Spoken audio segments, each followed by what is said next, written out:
Master, welcome back again to our channel. Panibagong araw, panibagong kabanata na naman ang pagsumasumay natin ngayong araw na ito.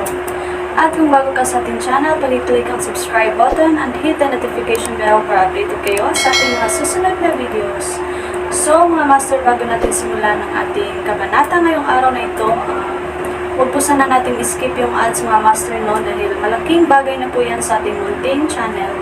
So simulan na natin kabanata ngayong araw na ito. Let's go! Kabanata 10:11 hanggang 10:30. Kabanata 10:11. Ito ang Western Border. Ambisyoso at gutom sa kapangyarihan, pinangarap ng Blithiz na pag-isahin ang sinaunang martial world at mamuno sa mundo. Kaya, ang sinumang tumakbo ng ligaw sa teritoryo ng mga Blithiz ay hindi mapapatawad. Kung walang gagawin si Flynn, ang Blithiz ang magiging katatawanan ng mundo kung kumalat ang balita tungkol sa insidente. Alam niya na ang matandang lalaki na nauna sa kanya ay isang napakahusay na martial artist, ngunit hindi siya natatakot. Nagdilim ang kanyang mukha, at napakuyom siya, kanyang mga kamao. Pagkatapos, humakbang siya pasulong. Sa isang kisap mata, humarap siya kay James. Tinutok niya ang kanyang dibdib at hinampas. Ang bilis ay walang kapantay, at ang kapangyarihan ay napakalaki. Walang ordinaryong tao ang magre-react sa oras. Maging si James ay medyo nabigla sa bilis ng pag-atake ni Flynn. Gayunpaman, hindi siya natakot. Kung tutusin, walang epekto sa kanya ang mga pag-atake ni Flynn. Si Flynn ay isang pang-apat na ranggo. Bagamat hindi alam ni James kung anong rank siya sa kasalukuyan, inilipat ni Spencer sa kanya ang lahat ng kanyang peak 7th rank True Energy. Kahit na tumagas ang ilan sa True Energy, siya ay nasa ikalimang ranggo man lang. Tumama ang kamao ni Flynn sa kanyang dibdib. Para bang hinahampas ang isang bakal na plato, isang malinaw at malutong na tunog ang maririnig. Naramdaman ni Flynn na namamanhid ang kanyang kamao. Pagkatapos, sa pagbabalik ng True Energy, agad siyang pinalipad. Bumagsak siya sa lupa at samukan ng isang subo ng dugo. Ano? Ang kanyang mukha ay namutla. Siya ay isang ika-4 na ranggo na martial artist, ngunit hindi lamang niya nabigo na masaktan ang matandang lalaki, ngunit siya ay pinalipad pa. Sino ba talaga siya? Hindi pa nakarinig si Flynn ng ganoong martial artist sa Sol. Samantala, tulala ang mga gwardya ng pamilya Blythe. Alam nila kung gaano kalakas si Flynn. Bilang isang pang-4 na ranggo na martial artist, ang kanyang lakas ay maihahambing sa mga sinaunang martial artist ng mas lumang henerasyon, pabayaan ang kanyang mga kapantay. Ngayon, gayunpaman, siya ay pinalipad sa pamamagitan ng kanyang sariling pag-atake. Tinapik-tapik ni James ang kanyang dibdib. Kahit na naka-poker face siya, tuwang-tuwa siya sa loob. Pinalipad si Flynn bago pa man siya makakilos. Ito ay sadyang sobrang dinaig. Pagkatapos, naglakad siya papunta kay Flynn. Pinunasan ang bakas ng dugo sa kanyang labi, pinandilatan ni Flynn si James at malamig na nagtanong, "Sino ka?" "Ito ang mansyon ng mga Blithiz. Hindi ako papayag na gawin mo ang gusto mo." Hinawakan ni James sa kwelyo si Flynn at itinaas sa ere. Pagkatapos, dumilim ang kanyang mukha, at malamig na sinabi niya, "Sinabi ko sa iyo na narito ako para bisitahin ang pamilya Blythe. How dare you stand in my way? Kung ako ang taong 60 taon na ang nakalipas, ang Blithiz ay napunasan na, wala sa mapa." Nang marinig ito, bumilis ang tibok ng puso ni Flynn. Ang taong ito ba ay isang highly skilled martial artist kahit 60 taon na ang nakalipas? Kaagad, humingi ng tawad si Flynn, "I'm really sorry for not recognizing you, sir. Please don't take it to heart." Ngumuso si James at tinabi si Flynn. Bumagsak si Flynn sa lupa. Pagkatapos, dali-dali siyang bumangon at magalang na nagtanong, "Maaari ko bang malaman kung ano ang iyong pangalan?" "Hindi ka karapat-dapat na malaman." May pagmamalaki sa mukha, tinanong ni James, "Aakyat ako sa bundok. Gusto mo pa ba akong pigilan?" Pakiusap, hindi nang ahas na hamarang si Flynn sa daan ni James habang umaakyat siya sa burol. Pagkatapos ay napawi ang kanyang ngiti, at nagdilim ang kanyang mukha. "Seryoso ba sa tingin mo ay magagawa mo ang gusto mo sa teritoryo namin, matandang lalaki? Huwag mong isipin na iwan ang lugar na ito ng buhay." Hindi alam ni James kung ano ang iniisip ni Flynn. Gusto lang niyang umakyat sa bundok para tingnan kung dadalhin ba ni Tobias si Maxine dito. Curious din siya sa plano ng mga Blithiz. Ang video na ito ay edited by Urban Storytelling. Kabanata 10:12. Hindi nais ni James na alalahanin ang kanyang sarili sa iba pang mga isyu sa ngayon. Samantala, mabilis ding umakyat si Flynn sa bundok. Sa ikalawang palapag ng isang vilya sa tuktok ng bundok. Nakaluhod ang ilang gwardya. Basura. Galit na galit, sinaway ni Donovan ang mga ito. Hindi mo pa ba mahanap si James pagkatapos ng maraming araw? Paano ko ba matatakot si Tobias nang wala siya? Paano ko matatakot ang karamihan kung hindi ko siya mapatay sa publiko? Sir, ang pumasok sa piitan ay napakalakas. Tinalo niya ang lahat ng mga gwardya sa pasukan at madaling nailigtas si James, sabi ng isa sa mga gwardya. Magwala ka, basura ka. Nagmura si Donovan. Sa sandaling iyon, pumasok si Flynn at magalang na binati, pare. Sumulyap kay Flynn, tanong ni Donovan, nandito ba lahat ng mga bisita? Sumagot si Flynn, karamihan sa kanila ay dumating na. Sa kasamaang palad, si Tobias ay hindi pa. Siya nga pala, isang makapangyarihang matandang lalaki ang lumitaw sa paanan ng bundok. Dahil wala siyang invitation card, sinubukan niyang pumasok. Nang kami ay sinubukan siyang pigilan, isang away ang sumiklab. Isinalaysay niya ang sunod-sunod na mga pangyayaring naganap. Ganon ba siya kalakas? Anong itsura niya? Tanong ni Donovan. Pagkatapos mag-isip sandali, sumagot si Flynn, siya ay nakasuot ng isang sinaunang suit. Siya ay mga 60 taon na ang nakalipas, mahaba ang buhok, may balbas. Nga pala, siya ay tila isang taong hindi sikat mula sa 60 taon na ang nakaraan. Sinabi niya iyon lilipulin sana niya ang pamilya Blythe kung siya ang taong 60 taon na ang nakararaan. Nang marinig ito, tumahimik si Donovan. Aman mula sa 60 taon na ang nakalipas. Hindi pa niya narinig ang tungkol dito. After thinking about it, he waved his hand, I understand, you're free to go. Naiintindihan. Tumanggo si Flynn at umalis na. Sa ibang vilya. Nagtipon dito ang mga sinaunang martial artist mula sa buong Seoul. Mayroong humigit kumulang 500 sa kanila. Bagaman itinago nila ang kanilang sarili sa publiko at bihirang makipag-ugnayan sa labas ng mundo, kilala nila ang isa't isa. Ngayong nagkita na sila, masaya silang nag-uusap sa isa't isa. Sa isang hardin sa labas ng vilya, may ilang dalagang namamasyal. Nanguna ay si Delaney ng Mount Thundersect. Young lady, bakit sa tingin mo ay inimbitahan tayo ng mga Blithies sa Mount Little Root? Tanong ng isa niyang katulong. Saglit na natigilan si Delaney habang sinabing, bago kami umalis, sinabi sa akin ng aking ama ang tungkol sa dynamics sa labas. Bininigyang diin niya ang sama ng loob sa pagitan ng mga Kaden at ng mga Blithies. Ipinagpalagay niya na ang unang layunin ng mga Blythe ay pumasok sa isang alyansa ng kasal sa mga Kaden ngayong nabigo ang plano. Nilayon ng Blithies na gamitin ang pagkakataong ito para ipakita sa mundo kung sino ang amo. Gusto nilang malaman ng mundo na ang mga Kaden, ang pinuno ng Ancient Four, ay wala sa kanilang paningin. Kung ganoon, pupunta ba si Tobias kay Maxine para humingi ng tawad sa personal? Bahagyang umiling si Delaney at sinabing, hindi ko alam, ngunit malalaman natin ito sa lalong madaling panahon. Kung tutuusin, ngayon ang huling araw na ibinigay ng Blithies sa mga Kaden. Baka dumating si Tobias, gayunpaman, kung hindi siya samipot, matatapos ito na ang mga Kaden at ang Blithies ay opisyal na magiging magkaaway. Maaaring sumiklab ang digmaan. Nag-usap sila. Samantala, nakipaghalo si James sa karamihan. Naglakad-lakad siya ngunit wala siyang mahanap na kakilala niya. Ang iba naman ay naghihintay sa pagdating ni Tobias. Gayunpaman, sumapit ng tanghali, hindi pa siya nagpapakita ng sarili. Nang ang lahat ay naiinip na, isang babae ang lumakad papunta sa pasukan sa paanan ng Mount Little Root. Ang babae ay mga 25 taong gulang. Nakasuot ng asol na damit, mahaba ang kulot niyang buhok. Nakatingin sa Mount Little Root sa kanyang harapan, nakasuot siya ng malungkot na ekspresyon. Dumating na si Maxine Kaden. Ang video na ito ay edited by Urban Storytelling. Kabanata 10:13. Sa foyer ng isang marangyang vilya sa tuktok ng bundok, nakikipag-usap si Donovan sa kanilang sinaunang martial artist. Sa sandaling iyon, pumasok ang isang alagad ng pamilya Blythe at lumuhad, dumating na si Maxine Kaden. Nang marinig ito, tumahimik ang foyer. Lahat ay nakatutok ang tingin kay Donovan. Inimbitahan sila ni Donovan dito sa Mount Little Root para sa isang simpleng dahilan, para masaksihan kung paano dudurugin ng Blithies ang mga Kaden at ipahayag sa mundo na sila ang numero 1 pamilya ni Saul. Sa wakas, dumating na rin si Maxine.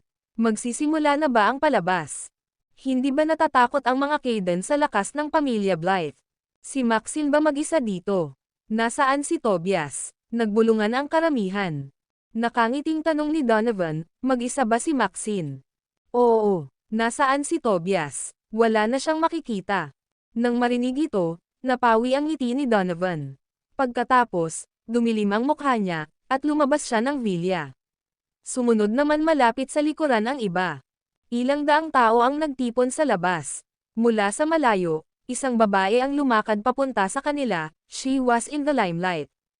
Nang makita ang mga sinaunang martial artist sa Mount Little Root, natigilan si Maxine, Hades Johnston, Zayden Sullivan, Jake Lee, sila ay humigit kumulang 500 sa kanila. Naalala niya ang kanyang sarili, naglakad siya papunta sa isang lalaking nasa gitna. Bagamat hindi pa niya nakita si Donovan noon, masasabi niya sa posisyon nito na siya ang kasalukuyang patriarch ng pamilyang Blythe. Thud. Lumuhad siya sa lupa. Nasaan si Tobias? Wearing a grim expression, tumingin si Donovan kay Maxine na nakaluhod. Maxine said in a low voice, Patriarch of the Blythe family, this has nothing to do with the Cadence at all. Ako ang may kasalanan. I have expelled from the Cadence and am no longer a member of the family. May pinahiya ng mga aksyon ng mga Blithies, pumunta ako rito para tanggapin ang anumang parusang darating. Gayunpaman, walang kinalaman si James dito. Si Maxine ay maluwag sa loob na ibalik ang lahat ng kasalanan. Ngayon, ang mga Kaden ay kinubkob sa lahat ng larangan. Kung magkaaway sila ng isa pang pamilya, hindi sila magkakaroon ng pagkakataon sa martial art conference makalipas ang ilang buwan. Kaya, nagsisinungaling na siya ay pinatalsik sa pamilya. May isang matandang lalaki sa gitna ng karamihan, Ice ni ELF Sake, Centimo Sigma M si James ang nagpapanggap bilang isang matandang lalaki. Nang makita niya ito, napakunot ang kanyang mga kilay at mamulong sa ilalim ng kanyang hininga, what the hell?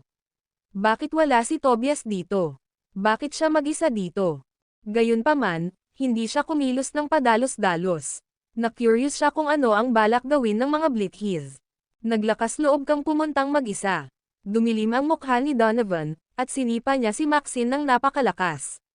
Pinalipad si Maxine ng ilang metro, ngunit agad itong bumangon at lumuhad. It's all my fault. As long as it quells your anger, I don't mind if you kill me. However, James is inosente. He was framed. Sana lang hindi ka mamanipula ng mga kasuklam-suklam na tao. Seryoso ba siya sa tingin na ang pagpapadala ng isang babae sa kanyang kamatayan ay malulutas ang isyong ito? Dumilim ang mukha ni Donovan. Pagkatapos, naglakad siya papunta kay Maxine. Pagtaas ng kanyang kamay, malakas na enerhiya ang naipon sa kanyang palad. Nang makita ito, naikuyom ni James ang kanyang mga kamao. Nang malapit na siyang makialam. Haha, isang tawa ang dumating. Ang video na ito ay edited by Urban Storytelling.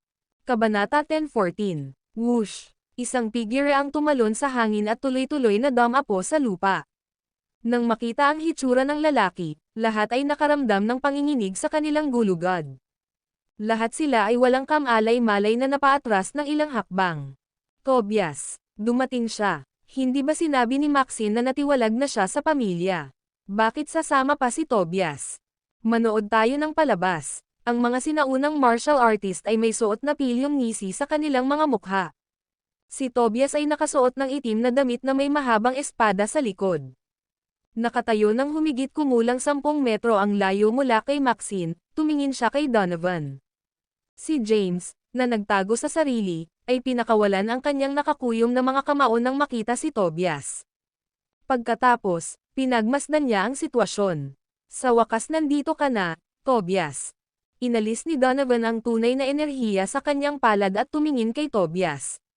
Nagdilim ang kanyang mukha, at malamig niyang sinabi, akala ko pumayag tayong pumasok sa kasal ng estado, ngunit tingnan mo kung ano ang ginawa ng mga Kaden. Paano kaya magpakatanga si Maxine bago ang kasal? Kinukuha mo ba ang pamilya Blythe para sa mga tanga? Kung hindi mo ako bibigyan ng kasiyasyang paliwanag ngayon, huwag mo akong sisihin sa susunod na mangyayari. Sa isang ayos na tingin, sinabi ni Tobias, Patriarch of the Blithiz, kasalanan talaga namin. Hindi ko inaasahan na mangyayari ang ganitong kapos-palad na pangyayari, ayos ni ELF Sake, Centimo Sigma M at kaya, upang ipakita ang aking sinseridad, pumunta ako dito para personal na humingi ng tawad sa iyo, sabi niya na bahagyang yumuko. Lumuhad, tinuro ni Donovan ang lupa at malamig na sabi. Lumuhad ka sa harapan ko at hahayaan ko itong dumausdes. Natigilan ang lahat. Saan nagmula ang kapangahasan ni Donovan? Si Tobias ang kasalukuyang patriarka ng mga Kaidan, ang pinuno ng Ancient Four. May mga chismis na nakagawa siya ng tagumpay sa ikapitong ranggo. Paano niya nakuha ang lakas ng loob na utusan ang isang 7th rank martial artist na lumuhad? Dumilim ang mukha ni Tobias, at malamig niyang tinitigan si Donovan, naniniwala ako na ipinakita ko sa iyo ang paggalang sa pamamagitan ng pagpapakita ng aking sarili dito. Sa palagay mo ba ay natatakot ako sa iyo? Whoosh! Sa sandaling iyon, isang grupo ng mga tao ang mabilis na nakarating. Nangunguna ang 4 na lalaking nakamaskara na nakasuot ng itim na damit. Sa likod nila ay 10 tao na nakasuot ng silver mask. Pagkatapos, 36 na tao ang dumating. Sa wakas, 72 tao ang dumating. Daan-daan sa kanila ang nakatayo sa likuran ni Tobias. Swish! Sabay-sabay silang lahat na itinutok ang kanilang mga espada at itinutok kay Donovan. Lumapit si Tobias kay Maxine at malamig na tumingin kay Donovan. Ibigay mo si James this instant, or else, blood will spill on Mount Littleroot. Haha! Humagalpak ng tawa si Donovan. Mabubuga ang dugo. What a bold claim. I'm curious to see how you're going to do. Swish! Itinaas ni Tobias ang mahabang espada sa kanyang likod. Pagkatapos, sa isang kisap mata, lumitaw siya sa himpapawid na may hawak na espada at itinutok ito kay Donovan sa ibaba. Ang 13 makalangit na espada. Nang makita ito, namutla ang mga sinaunang martial artist at napaatras ng ilang hakbang. Nagawa ng mga Kaidan na maging pinuno ng Ancient Four at dominahin ang sinaunang martial world sa loob ng libu-libong taon dahil mismong taglay nila ang isang maalamat na sword art, ang 13 langit na espada. Nang makita ito, bumulong-bulong si James, bakit nandito ang palasyo ng Diyos Hari? Baka. Pagkatapos, na parang may naalala, tinitigan niya si Tobias, na lumulutang sa hangin. Huminga siya ng malalim at bamulong, ito ay katawa-tawa. Ang video na ito ay edited by Urban Storytelling. Kabanata 10:15. Mula sa hitsura ng mga martial artist ng God King Palace hanggang kay Tobias, na lumulutang sa himpapawid, nalaman kaagad ni James na hindi ito tunay na siya. Si Thea iyon na nakabalat kayo. Pagkatapos ng lahat, tanging ang God King token na taglay niya ang makapagpapakilos sa mga lalaki ng God King Palace. Nandito ba sila para iligtas ako? Napatahimik si James. Dapat ay ginaya ni Thea si Tobias at dinala ang God Haring Palace dito sa Mount Littleroot para iligtas siya. May isip din na sumuko na si Tobias sa kanya at kay Maxine para maiwasang magalit ang pamilya Blythe. Sa hangin, Thea, who was impersonating Tobias, pointed his sword on Donovan and said coldly, Donovan Blythe, where is James? Ibigay mo siya agad. Kung hindi, mabubuhos ang dugo.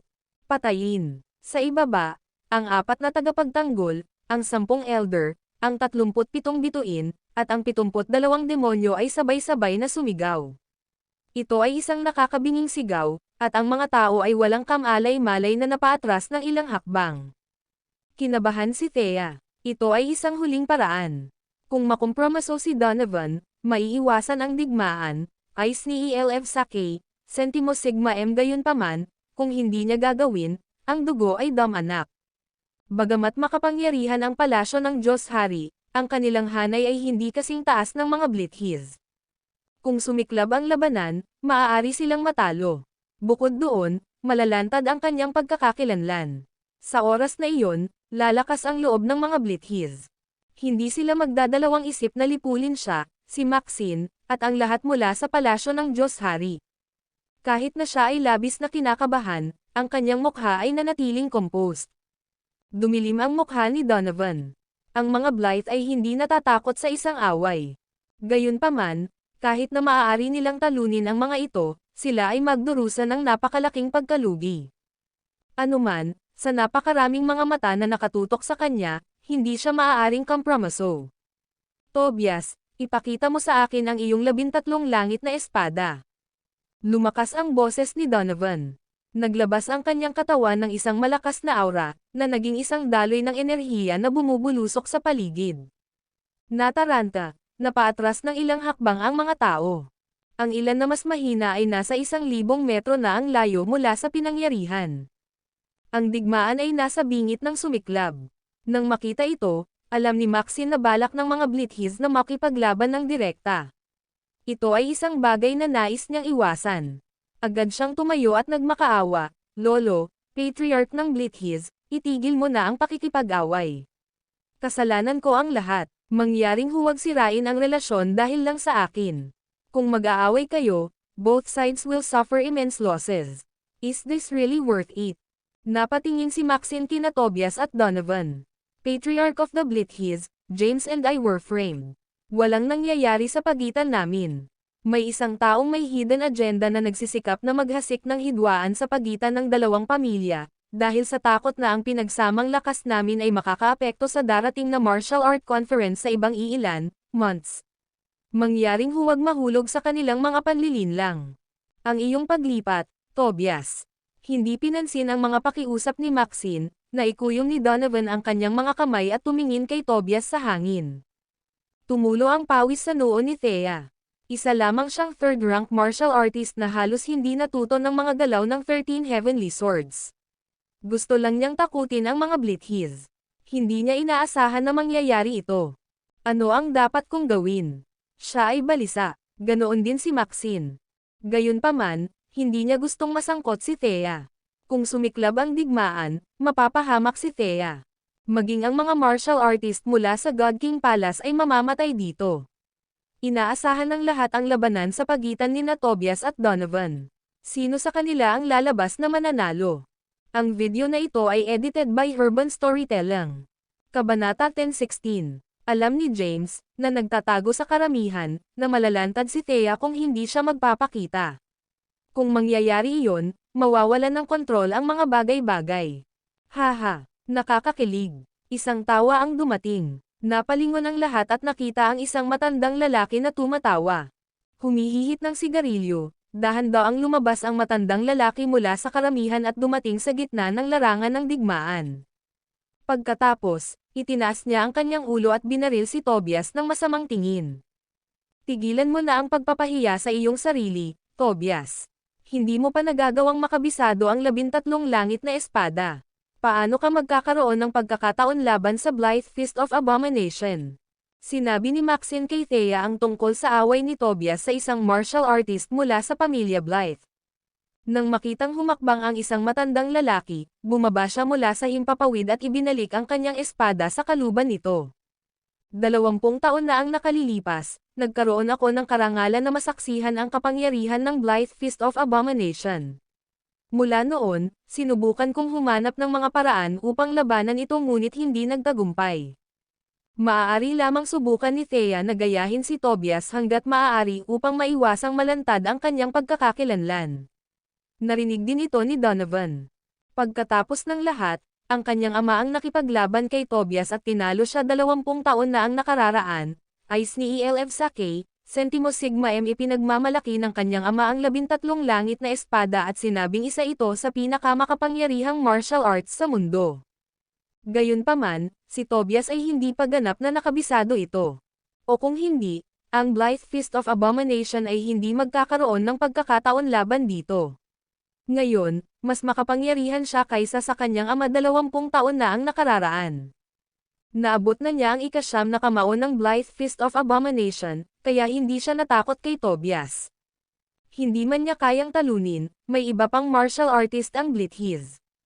Gayunpaman, lumitaw ang isang matandang lalaki. Sinabi sa kanya ni Flynn na isang matandang lalaki ang gumawa ng karahasan sa paanan ng Mount Little Root. Napatitig siya kay James, matamang nakatingin sa kanya.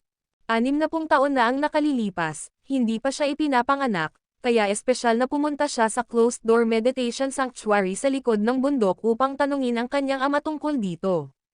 Sa kabila ng pagpapakita ng litrato ng kanyang ama na si James, sinabi sa kanya ng kanyang ama na hindi pa siya nakakita ng ganoong lalaki. Clasping his hands, he asked, "And you are?" Sabi ni James, "You aren't worthy of knowing my name. Let's just call this quits, di ba? You're dismissed." Hindi pwede, sabay na sabi ni Thea at Donovan. Malamig na sinabi ni Thea, na itinago bilang Tobias, ipinahayag ko sa mundo na ang pag-atake kay James ay isang pag-atake sa Cadence, isang kompromiso. Kung ayaw tanggapin ng mga Blithies ang paghingi ko ng tawad, then so be it. Hindi ako natatakot sa kanya. Bagamat natakot si Thea sa labas ng kanyang katalinuhan, siya ay matigas at walang kompromiso, ayos ni ELF Sake, Sentimo Sigma M. Hindi rin sumang-ayon si Donovan. Ang lahat ng ito ay isang pagtatanghal upang ipagmalaki ang lakas ng Blithies sa mundo. Sinisikap niyang ilagay ang mga pundasyon para sa pagkakaisa ng sinaunang martial world sa ilalim ng kanyang bandila. Kung siya ay nakompromiso ngayon, ang Blithies ay minamalas. Kailangan niyang gumawa ng isang matigas na aksyon. "Halika sa akin, Tobias." Naka-fighting pose si Donovan. "Hindi ako natatakot sa'yo." Si Thea, na nakabalat kayo bilang Tobias, ay itinaas ang kanyang espada. "Donovan, payagan mo ako." Humakbang si James at tumingin kay Donovan. Sabay tingin kay Thea at mamulong, "Kunin mo na si Maxine at umalis ka na." Nang marinig ang boses ng matanda, natigilan si Thea. Agad niyang naalala ang sarili. Si James iyon. "Nakuha ko." Walang pag-aalinlangan, ibinalik niya ang kanyang espada sa kaluban at naglakad papunta kay Maxine, "Let's go." Walang umaalis. Umungol si Donovan at sinugod sina Thea at Maxine. Sa isang iglap, humarap si James kay Donovan at hamarang sa kanyang dinadaanan. Ang video na ito ay edited by Urban Storytelling. Kabanata 10:17. Nang makitang aalis na si Thea, na disguised bilang Tobias, kasama si Maxine, sumugod si Donovan. Tumalon siya sa hangin at itinaas ang kanyang braso. Malakas na enerhiya ang natipon sa kanyang palad, na naging buhawi. Samantala, nakatulize ni James ang true energy at na-dissipate ang energy na nag-iipon sa palad ni Donovan. Sa sandaling iyon, naramdaman niya ang isang nakakatakot na enerhiya na sumabog pasulong. Ang lakas ay nagpamanhid sa kanyang braso, at nagmamadali siyang umatras ng ilang hakbang. Si Donovan, na ang lakas ay sapilitang nawala, ay dumanas ng isang suntok. Umalis din siya ng ilang hakbang. Matapos pagkalmeyan ang sarili ay dumilim ang mukha niya habang nakatitig kay James. "Who the hell is this guy? How does he have such powerful true energy?" Natigilan siya. Si Donovan ay isang martial artist na nasa pinakamataas na ika-6 na ranggo at malapit nang gumawa ng pambihirang tagumpay sa ika-7 ranggo. Bukod sa mga Grand Patriarch, hindi siya matatalo sa sinaunang martial world. Bukod pa rito, sa pamamagitan ng Blithe Fist of Abomination, nagkaroon siya ng pagkakataon laban sa mga matandang geezers na iyon. Gayunpaman, ang tunay na enerhiya ng matandang lalaki na nauna sa kanya ay isang bagay na lampas sa kanyang imahinasyon. Namamanhid ang braso ni James, at pumutok ang kanyang blood energy. Mabilis niyang nakatulize ang true energy at pinatatag ito. Mula sa malayo, daan-daang martial artist ang nanonood sa labanan. Sa sandaling nag-away ang dalawa, alam nilang pareho silang nagtataglay ng nakakatakot na lakas. Sa buong sinaunang martial world, kakaunti lang ang nagkaroon ng pagkakataon laban sa kanila. "Not bad. Tikman mo to." Malamig na ngumiti si Donovan. Pagkatapos, tumalon siya sa langit at hinampas ang hangin gamit ang kanyang palad. Nagkaroon ng malakas na enerhiya at tumungo sa direksyon ni James. Mountain Shaper. Agad na nakilala ni James ang paglipat, ito ay ang Blithe Fist of Abomination's first fist. Alam kung gaano ito kalakas, mabilis na umiwas si James. Ang enerhiya ay tumama sa lupa. Boom! Agad na nabasag ang bluestone sa lupa. Lumitaw si James ilang metro ang layo at tumawa, "Hahaha. Ito lang ba ang nakuha ng Blithe Fist of Abomination? By the way, hindi lang ikaw ang nakakaalam ng mga galaw na ito." Tumalon si James sa langit at tumakbo sa paligid. Hinampas niya ang hangin gamit ang kanyang mga palad. Kaagad, Isang dosenang illusory palm print ang lumitaw sa tabi ni Donovan at tinamaan siya. Ha! Dumaing si Donovan at naglabas ng nakakatakot na enerhiya. Nagtipon ng true energy at bumuo ng harang sa paligid niya. Kumalabog. Ang illusory palm prints ay tumama sa hadlang. Boom! Ang hadlang ay nabasag sa mga piraso. Si Donovan ay nagmamadaling umatras ng ilang hakbang at samukan ng isang subo ng dugo. Ano? Napatulala ang mga Blithiz. Sino ang matandang lalaking ito? Paano nalaman ang Blythe Fist of Abomination? Ang Blythe Fist of Abomination ay ang signature martial arts skill ng Blythe family. Ang mga nakarating sa ikalimang ranggo lamang ang may karapatang linangin ito. Kung wala ang suporta ng masaganang true energy, hindi niya mailalabas ang tunay na potensyal ng kasanayan. At saka, kahit sa pamilya Blythe, kakaunti lang ang kwalipikadong linangin ang martial arts skill na ito. Ngayon, gayunpaman, isang tagalabas ang nagpakita ng hakbang na ito. Natigilan, nagkatinginan ang patriarch ng tatlong pamilya ng Ancient Four. Nagsalubong ang kilay ni Delaney. Nag-iisip, sinubukan niyang hulaan ang pagkakakilanlan ni James. Sino ka? Paano mo nalaman ang signature martial arts skill ng pamilya natin? Dumilim ang mukha ni Donovan, at umungol habang nakaturo kay James. Natahimik ang karamihan. Maging si James ay nabigla sa kapangyarihan ng Blythe Fist of Abomination. Ang pangalawang kamao lang ay sapat na para maisuka si Donovan ng isang subo ng dugo. Ang video na ito ay edited by Urban Storytelling. Kabanata 10:18. Hindi katakataka na sinabi sa kanya ng kanyang amo na madali niyang duminahin ang mundo kung madarama niya ang unang ilang kamao ng Blythe Fist of Abomination. Napangiti siya sa tanong ni Donovan. Pagkatapos, nang hindi umimik, tumalikod siya para umalis. Aalis agad. Dumilim ang mukha ni Donovan. Paano maitatatag ng mga Blythe ang kanilang sarili kay Saul kung hindi niya crush ang matandang lalaki? Sa pamamagitan ng pagtitipon ng mga sinaunang martial artist, binalak niyang ipahayag sa mundo ang paglitaw ng mga Blithiz. Ngayon, gayunpaman, sila ay labis na napahiya. Mirage. Umungol siya at sinugod si James. Sa sandaling iyon, isang dosenang illusory palm print ang lumitaw sa paligid ni James. Alam kung gaano kalakas ang galaw, hindi pinabayaan ni James ang kanyang pagbabantay. Agad niyang nakatulize ang star energy. Noon, wala siyang sapat na true energy. Kaya naman, nang makatulize niya ang star energy para likhain ang Invincible Body CD, medyo hindi kapanipaniwala ang mga resulta. Ngayon, ang kanyang true energy ay sagana. Sa sandaling nakatulize niya ang Invincible Body CD, ang kanyang katawan ay agad na sumailalim sa matinding pagbabago. Parang bronze statue, naging bronze ang kanyang katawan mula ulo hanggang paa. Isang dosenang illusory palm prints ang tumama. Kumalabog. Isang malinaw at malutong na tunog ang maririnig. Samantala, hindi nasaktan si James. Medyo kirot lang ang nararamdaman niya dito at doon. Nakakatakot. Huminga ng malalim si James, natigilan siya sa martial technique na nakatala sa medical book. Sa malakas na true energy, naabot ng martial technique na ito ang tunay na potensyal nito at napaglabanan ang Blythe Fist of Abomination ni Donovan. Ano? Ang mga sinaunang martial artist na nanunood ng laban ay natulala. Ito ang parehong galaw na ginamit ni James. Nagsuka si Donovan ng isang subo ng dugo matapos tamaan ng paggalaw. Ngayon, gayunpaman, si James ay ganap na hindi nasaktan. Ito ay maliwanag kung sino ang lalabas na mananalo. Ano? Nagulat, nagtanong si Donovan, anong martial art ito? Noong una ay nagpasya si James na panatilihing mababa ang profile. Gayunpaman, ngayong naipakita na ng Invincible Body CD kung gaano ito kalakas sa martial art technique, hindi na siya natatakot kay Donovan, sumili ng ngiti sa kanyang mukha. Wala kang karapatang malaman iyon. Naglakad siya papunta kay Donovan. Pinandilatan ni Donovan si James at lihim na inipon ang lahat ng kanyang lakas. Ang kanyang mga palad ay kumikinang na parang glow stick at ang gintong enerhiya ay bumulwak. Sa isang iglap, ang enerhiya ay napalitan ng isang ilusyon na palad at dumiretso kay James. Asunder. Nalaman kaagad ni James na ito ang pangatlong kamao ng Blythe Fist of Abomination. Ito ay mas malakas kaysa sa second fist.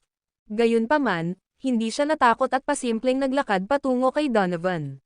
Ang palad ay lumaki at naging 10 metro ang laki. Kumalabog. Tinamaan si James ng illusory palm print. Napaurong si James. Dahil sa malakas na impact, umikot ang kanyang blood energy, at bumulwak ang dugo sa kanyang lalamunan. Pilit niyang nilunok iyon pabalik. Tapos, tinapik ang balikat niya, ngumiti siya. Ito lang ba ang mayroon ka? To think na hindi man lang ako makalmat ng third fist of the Blythe Fist of Abomination. Donovan, ipakita mo sa akin kung ano pa ang mayroon ka. I would suggest using everything at your disposal. Kung hindi, nawala ang ngiti ni James, at malamig niyang sinabi, baka mamatay ka. Si Donovan ay isang ambisyosong tao. Ang isang lalaking tulad niya ay magiging isang sakit na haharapin sa hinaharap, kaya't si James ay nagplano na gamitin ang pagkakataong ito at patayin siya. Sa ganoong paraan, magagawa rin niyang bawasan ang Blithiz sa laki bago pa man sila maging banta. Ang video na ito ay edited by Urban Storytelling. Kabanata 10:19. Si Thea, na itinago bilang Tobias, ay tumakas kasama si Maxine.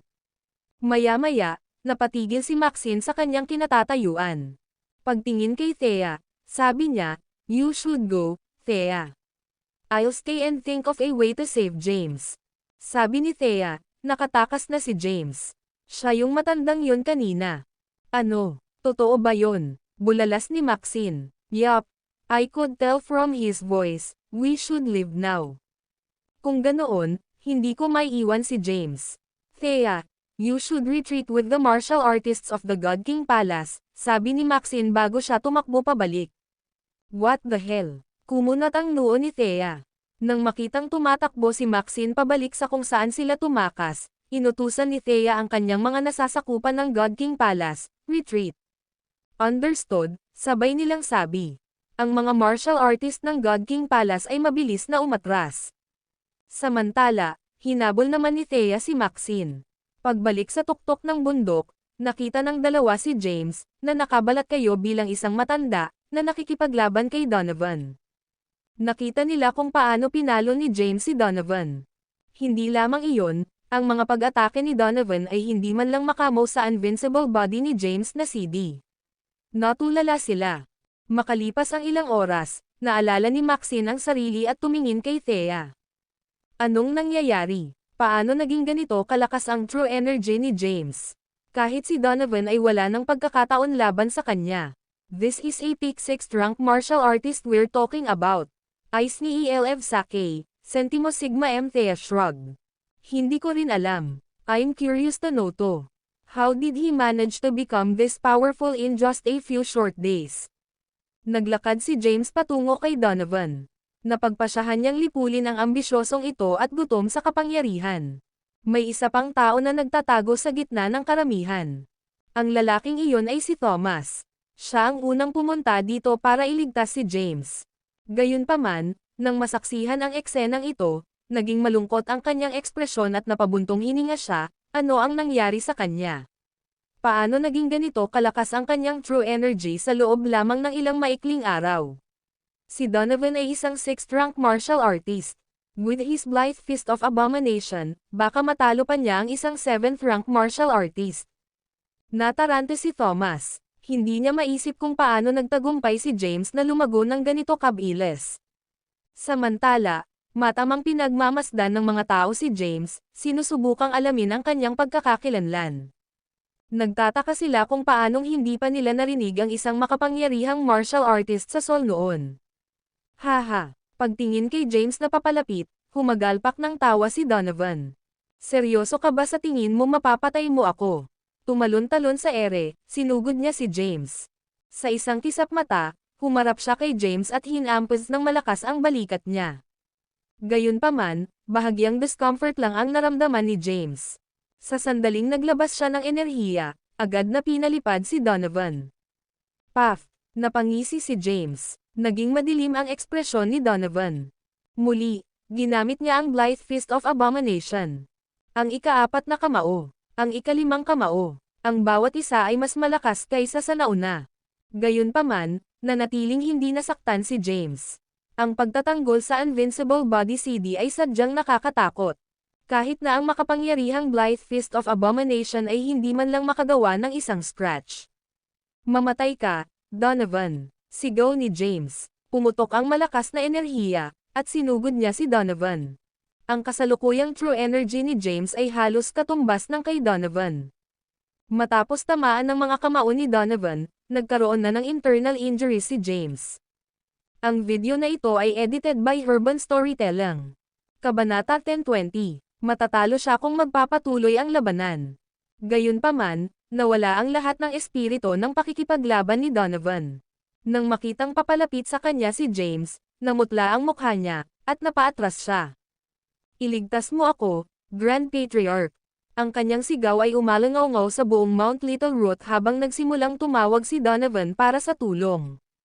Nang makita ito, bumilis ang tibok ng puso ni James. Alam niyang humihingi ng tulong si Donovan, kaya kailangan niyang patayin ito sa lalong madaling panahon. Sa kabutihang palad, siya ay nakabalat kayo bilang ibang tao, kung hindi, siya ay magdudulot ng galit ng mga Blithies pagkatapos nito. Kahit napatayin niya si Donovan, hindi malalaman ng mga Blythe kung sino ang may kasalanan. Habang tumatakbo ang mga kaisipang ito sa kanyang isipan, mabilis niyang sinugod si Donovan. Pagtaas ng kanyang kamay, malakas na true energy ang natipon sa kanyang palad. Ganyan kapangahasan na kumilos ng walang pakundangan sa Mount Little Root. Para saan mo kinukuha ang Blithies? Nang malapit ng makipag-ugnayan ang kamao ni James kay Donovan, isang boses ang umalangaw-ngaw at umalangaw-ngaw sa buong kabundukan. Pagkatapos, ang malakas na enerhiya ay sumambulat sa kalangitan at tumagos sa mga ulap. Nasira nito ang pattern ng ulap at binago ng husto ang tanawin ng kalangitan. Ano? Natigilan ang lahat. 8th rank. Ang malakas na aura ay nagpadala ng panginginig sa gulugad ng lahat. Ito ay isang enerhiya na maaari lamang ilabas ng isang ikawalong ranggo na martial artist, na hindi nila inaasahan na mayroon ang Blithies. Kung tutuusin, kahit sa kasaysayan, iilan lang na martial artist ang makakaabot sa ganoong ranggo. Nang malapit ng harapin ni James ang kamatayan, isang nakakatakot na presyon ang dumating sa kanya. Parang may malaking bato sa dibdib, nahihirapan siyang huminga. Gayunpaman, nanatili siyang composed. Hindi masyadong malayo, si Thomas ay tahimik na nagsuot ng maskara. Alam niyang kailangan niyang kumilos. Kung hindi, mamamatay sina James, Maxine, at Thea dito. Gayunpaman, nang siya ay humakbang pasulong, nawala ang malakas na enerhiya. Tapos, may dumating na boses. Para sa kapakanan ng taong iyon, pakakawalan na kita, Scrum. Nakahinga ng maluwag si James. Sumulyap kay Donovan, ngumiti siya. Hanggang sa muli nating pagkikita, Patriarch of the Blithies. Sana hindi mo na ako kalabanan sa hinaharap. Or else. Matapos iwanan ang pangungusap na ito, umalis si James. The moment he turned, he murmured, for that person's sake. Sinong tinutukoy niya? Then, he saw Maxine and Thea. Their gazes met. Walang sabi-sabing umalis na lang si James. Samantala, nagkatinginan sina Thea at Maxine. Pagkatapos, nagmamadali rin silang umalis. Tinanggal ni Thomas ang kanyang maskara at sinilip ang bundok sa likod ng vilya ng mga Blithies. Isang ngisi ang sumilay sa kanyang mukha bago siya umalis din. Nakahinga ng maluwag si Donovan. Sa sandaling iyon, namumuo ang pawis sa kanyang noo, at nanginginig ang kanyang mga binti. Lumapit si Flynn sa kanya at tinulungan siyang tumayo. Ayos ka lang ba, Ama? Ayos lang ako. Bahagyang iwinagayway ni Donovan ang kanyang kamay. Pagkatapos, dumidilim ang kanyang mukha. Alamin mo kung sino ang matanda na iyon. Babayaran ko siya ng mahal sa ginawa niya sa akin. Naiintindihan. Tumanggo si Flynn. Kasabay nito, sa bundok sa likod ng vilya ng mga Blithies. May isang simpleng bahay na gawa sa kahoy dito. Sa mukha na walang pakialam, naglakad si Thomas patungo sa kahoy na bahay at umupo sa isang upuang kahoy sa pintuan. Medyo kahanga-hanga, Winston Blythe. Ang pagganap sa ikawalong ranggo ay natakot ng ilan. Ang video na ito ay edited by Urban Storytelling. Kabanata 10:21. Creak. Bumukas ang pinto. Isang payat na matandang lalaki ang lumabas. Ang kanyang mukha ay pagod na at kulubot, at siya ay tila walang espiritu na parang ang buhay at katandaan ay nakakakuha ng mas mahusay sa kanya. Lumapit ang lalaki kay Thomas at umupo. Thomas. Biglang nagningning ang walang kaluluwa niyang mga mata.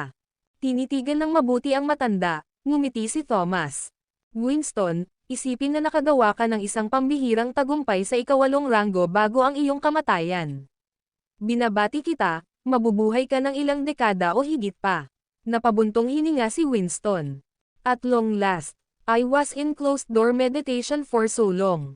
However, I'm still not an 8th-rank martial artist. I'm just halfway there. Regardless, I can definitely live for an additional 20 years. Ikaw naman. Napatingin siya kay Thomas. Anong balak mong gawin? Sa nakalipas na 30 taon, 3 beses mong binisita ang Mount Little Root. Nabasa mo na ang lahat ng manual ng martial art ng Blithiz sa library. Sa nakalipas na 30 taon, 3 beses nang narito si Thomas. Ngayon ang ika-4 na pagkakataon. Noong mga nakaraang panahon, dumiretso siya sa library para basahin ang martial art manuals. Walang kaalam-alam si Winston sa unang 2 beses na may hindi gustong bisita sa kanyang aklatan. Sa pangatlong beses pa lang niya nabangga si Thomas, na naghahalungkat sa mga bookshelf. Nagkaroon pa ng maikling pag-uusap ang dalawa. Noon niya nalaman na ang lalaking nauna sa kanya ay si Thomas Caden.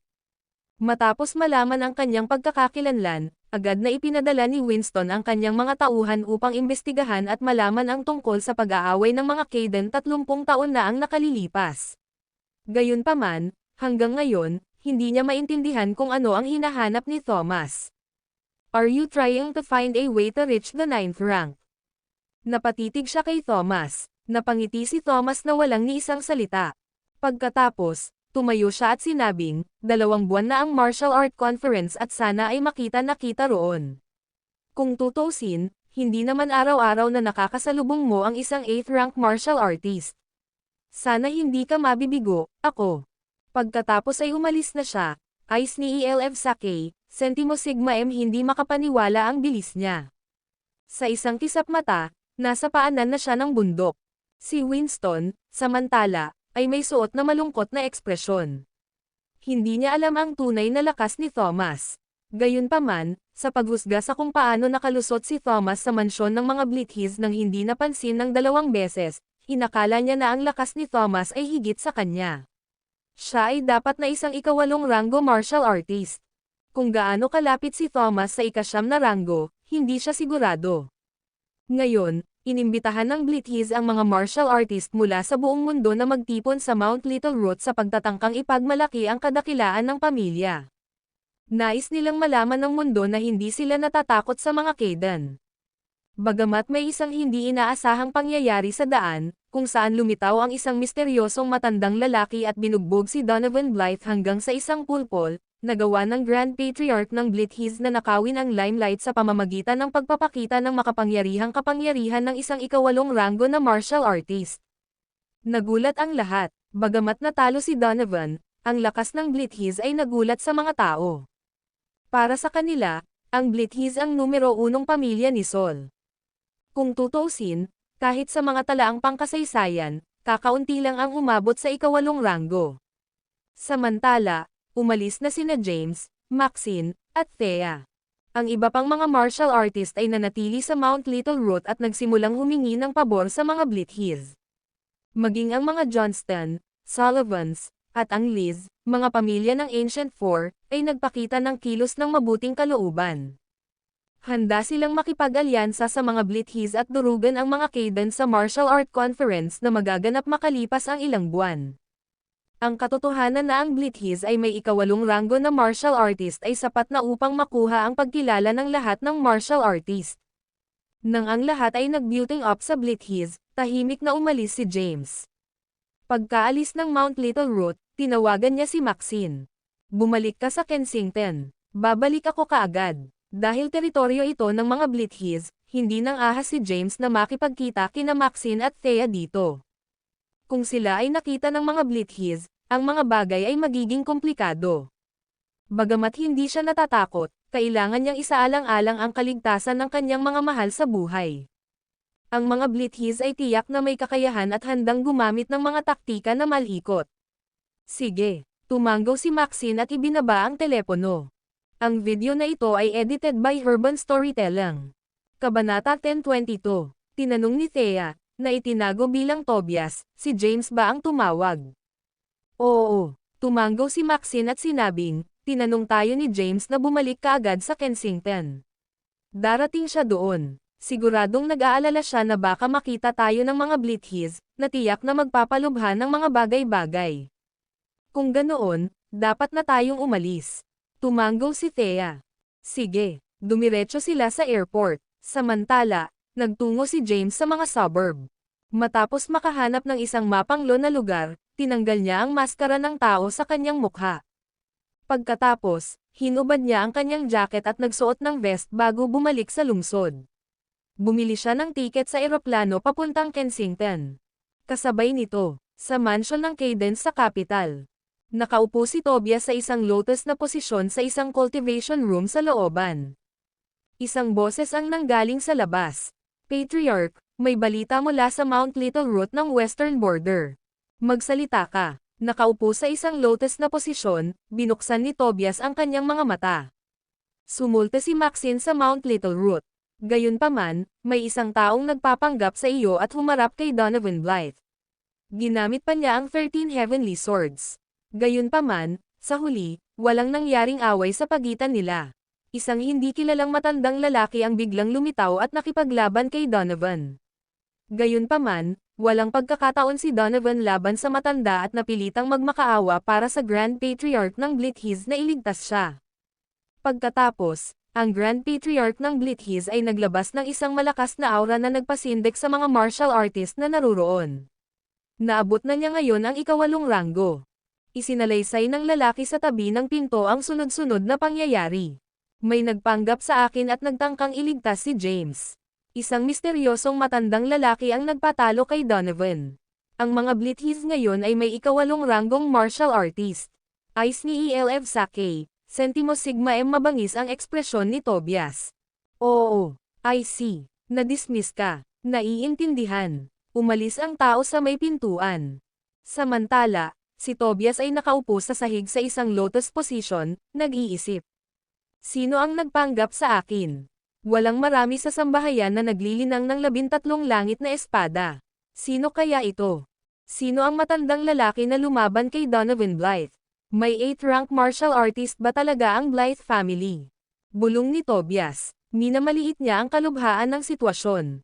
Kung may 8th-rank martial artist ang Blithies, tiyak na magkakaroon ng showdown ang dalawa sa martial art conference ngayong nagkaroon sila ng away sa Cadence. Sa pag-iisip tungkol dito, huminga ng malalim si Tobias. By rank, this is unbelievable. I have to tell grandfather about this. Tumayo si Tobias, umalis sa cultivation room, at nagtungo sa mas malalim na patio. Ang mansyon ng mga Caden ay napakalaki, at mayroong isang bahay na kawayan sa pinakamalalim na bahagi ng patio. Ito ay isang restricted area ng mansyon ng mga Caden, kung saan walang mga alagad ang pinapayagang pumasok. Ang sinumang lumabag sa batas ay mapaparusahan. Lumapit si Tobias sa bahay na gawa sa kawayan at bumati ng may paggalang, "Lolo, ako, si Tobias, ay nais na makasama ka." Creak, bumukas ang pinto, at pumasok si Tobias. Simple lang ang mga kagamitan sa loob ng bamboo house. Isang single bed lang ang naroon. Nasa sahig ang isang 80 taong gulang na lalaki. Ang kanyang buhok ay puti, at ang kanyang balat ay kulot. Siya ang lolo ni Tobias, si Bennett Caden, ang taong may pinakamataas na katayuan sa pamilya. Ang video na ito ay edited by Urban Storytelling.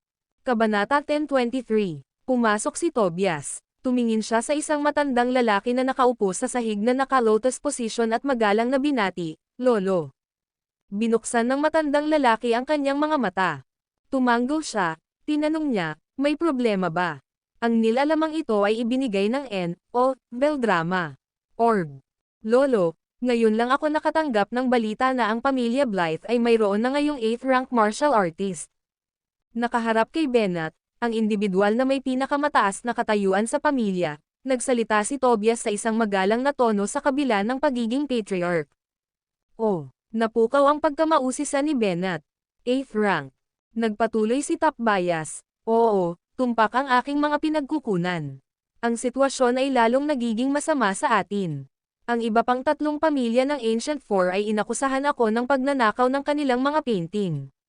Sa Mount Thunder Conference, ang mga Johnston, Sullivans, at ang tiyak na haharapin ni Liz ang mga Kaydan. Hindi lang iyon, nagkaroon kami ng away sa mga Blithiz. Kung ang ika-8 ranggong martial artist ng Blithiz ay lilito sa Mount Thunder. Natahimik si Tobias. Hindi na kailangang tapusin ang kanyang pangungusap.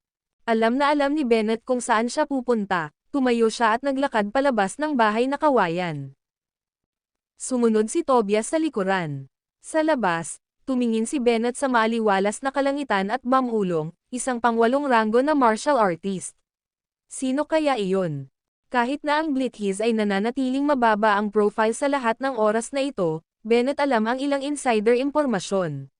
Siya ay kahit na pamilyar sa ilan sa mga Blithiz. Spencer Blythe, 5 dekada na ang nakalipas mula noong huli siyang naglibot sa labas. 80 taon na ang nakalipas nang makilala niya si Spencer. Noon, 20 taong gulang pa lamang siya. Dahil si Spencer ay nagtataglay ng napakalaking potensyal, nakagawa siya ng isang pambihirang tagumpay sa ika-5 ranggo sa murang edad. Ano ang dapat nating gawin, Lolo? Tanong ni Tobias. Kinawian ni Bennett ang kanyang ulo at sinabing, mayroon pa tayong 2 buwan na natitira, di ba? Hindi tayo nagmamadali, oras na para mamasyal ako. Iniunat niya ang kanyang braso. Masyadong mapayapa ang sinaunang martial world ng Sol. Mula nang pumanaw ang mga nakatatandang henerasyon 100 taon na ang nakararaan, lahat ng magagaling na pamilya at sekta ay nagsimulang manatiling mababa ang profile. Maaaring may mas mahusay na mga martial artist na gumagala sa bansa bilang naisip namin noong una. Lolo, naabot mo na ba ang ika-8 ranggo? Tobias probe, siya ay shocked sa pamamagitan ng ang katunayan na mayroon na ngayong isang ika-8 ranggo martial artist sa Blythe pamilya. Kung hindi pa maabot ni Bennett ang ika-8 ranggo, maaaring mapahamak ang cadence. Ha, ngumiti si Bennett at sinabing, palaging tandaan na ang mga ranggo ay hindi tumpak na mga tagapagpahiwatig ng lakas. Ang sistema ng pagraranggo ay kumakatawan lamang sa kapangyarihan ng true energy. Hindi ako naniniwala na ang isang ika-8 ranggo na martial artist ay hindi magagapi. Napuno ang mukha ni Bennett. Nang marinig ito, nakahinga ng maluwag si Tobias. Kahit na hindi pa maabot ng kanyang lolo ang ika-8 ranggo, na perpekto na niya ang 13 langit na espada at matagumpay na nalinang ang ika-13 espada. Maaaring magkaroon siya ng pagkakataon laban sa isang ika-8 ranggo na martial artist. All right now, you're dismissed. When the time comes, I'll surely be there at Mount Thunder. Naiintindihan. Tumanggaw si Tobias at tumalikod na para umalis. Wait, pinigilan siya ni Bennett na umalis. Lumingon si Tobias at magalang na nagtanong, may iba pa ba, Lolo? Hindi ba talaga ikaw ang nasa likod ng pagnanakaw ng 3 pang painting? Tumingin si Bennett sa kanya. Umiling si Tobias, hindi pwede iyon, Lolo. Nandito na ako sa bahay sa loob ng mahabang panahon. Paano ko nagagawang nakawin ang kanilang mga painting? Nagsalita si Bennett sa mahinang boses, ikaw ang pinakakahinahinalang tao dahil nakuha na ng mga Kaydan ang meridian diagram at nalutas ang sikreto ng moonlit flowers sa cliffside's edge. Naniniwala sila na hindi na kami makapaghintay na malutas ang mga lihim ng lahat ng 4 na painting. Ang video na ito ay edited by Herban Storytelling. Kabanata 1024. Hindi naman po talaga ako, Lolo. At saka, kahit nahukay na ang sikreto ng pagpipinta, hindi ko pa rin alam kung paano ito linangin. Bahagyang tumanggaw si Bennett. Oo, napagmasdan ko rin. Sa totoo lang, imposibleng linangin. Huwag tayong abala sa pag-decipher ng painting. Marahil ay sinusubukan lang tayong lokohin ng prinsipe ng Orchid Mountain. Sa napakaraming uri ng martial arts sa pamilya Kaydan, bawat isa, sa kanila, kapag pinagkadalubhasaan, ay napakalakas lalo na ang 13 langit na espada, hindi ka matatalo. Naiintindihan. Tumanggaw si Tobias. Na-dismiss ka. Kinawian ni Bennett ang kanyang kamay at bumalik sa bahay na gawa sa kawayan, padabog na isinara ang pinto. Tumayo si Tobias sa pintuan, naliligaw sa pagmumuni-muni. Nakamit ba ni Lolo ang ika-8 ranggo? Bulong niya. Alam niyang naabot na ni Bennett ang ika-7 ranggo ilang dekada na ang nakalipas. Dahil matagal na siyang nasa closed-door meditation, ayon sa teorya, dapat ay nagtagumpay siya. Gayunpaman, hindi siya masyadong sigurado. Kung tutuusin, hindi madaling maabot ang ikawalong ranggo. Sa buong kasaysayan, iilan lamang sa mga tao ang nakamit ang gayong gawain. Sa pagkakaalam niya, tanging ang sect leader ng Mount Thunder Sect, ang Great Grandmaster ng sinaunang martial world 100 taon na ang nakararaan, ang nakagawa ng ganoong gawain. Gayunpaman, sa isang labanan laban sa Gusek, nalasan siya ng Guvenom. Sa isang iglap, ang kanyang true energy ay ganap na naubos at siya ay namatay doon, ayos ni ELF Sake, Centimo Sigma M isinasantabi niya ang kanyang mga iniisip. Ang tanging magagawa niya ngayon ay pumasok sa isang closed-door meditation. Kailangan niyang magkaroon ng insight sa huling dalawang galaw ng 13 Heavenly Sword sa limitadong oras na mayroon siya. Kaya, pagkatapos iulat ang nangyari sa Grand Patriarch of the Cadence, pumasok siya sa isang closed-door meditation. Samantala, bumili si James ng tiket sa eroplano pabalik sa Kensington. Nakabalik na sina Maxine at Thea. Bumalik na sila sa kinaroroonan ni Cynthia. Maxine, Thea, nasaan si James? Sa sandaling binuksan nila ang pinto, sinimulan silang bambahin ni Cynthia ng mga tanong. Sagot ni Thea, he's doing fine. He's now on his way back.